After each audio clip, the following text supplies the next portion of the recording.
Saint Thomas Aquinas explains that the existence of God is not immediately obvious to us, but we can use our reason to prove it by looking at the world.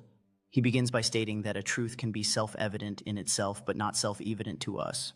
The statement God exists is self-evident in itself because God's very nature is to exist.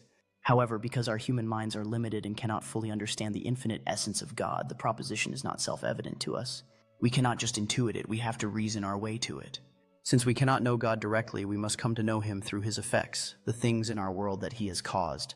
Aquinas, therefore, provides 5 logical pathways, known as his 5 ways to demonstrate God's existence. The first way is the argument from motion.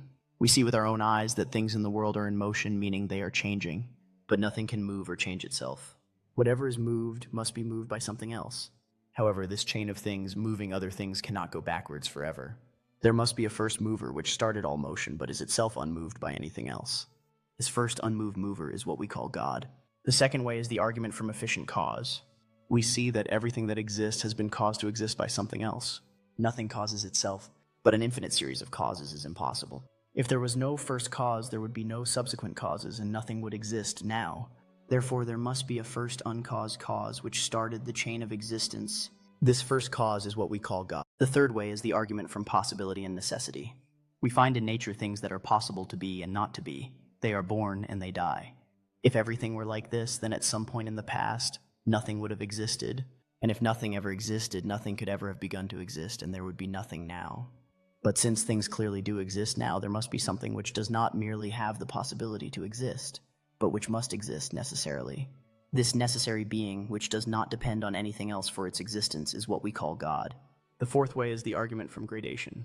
We see that things in the world have different degrees of qualities like goodness, truth, and nobility. We can only call something more or less good by comparing it to a maximum standard of perfect goodness. Therefore, there must be something that is the ultimate goodness and perfection, which is the cause of all goodness and perfection. The fifth way is the argument from design or governance. We see that natural bodies which lack intelligence, like planets and plants, act in a consistent, orderly way to achieve the best result, as if they are following a plan. But anything that lacks intelligence cannot move towards a goal unless it is directed by an intelligent being, much like an arrow is directed by an archer. Therefore, some intelligent being must exist by which all natural things are directed to their end. This divine designer and governor is what we call God. In summary, Aquinas concludes that while we cannot know God's essence directly, our reason starting from the simple observation of the world around us leads us inescapably to the conclusion that a first mover, a first cause, a necessary being, a maximum perfection, and a divine designer must exist.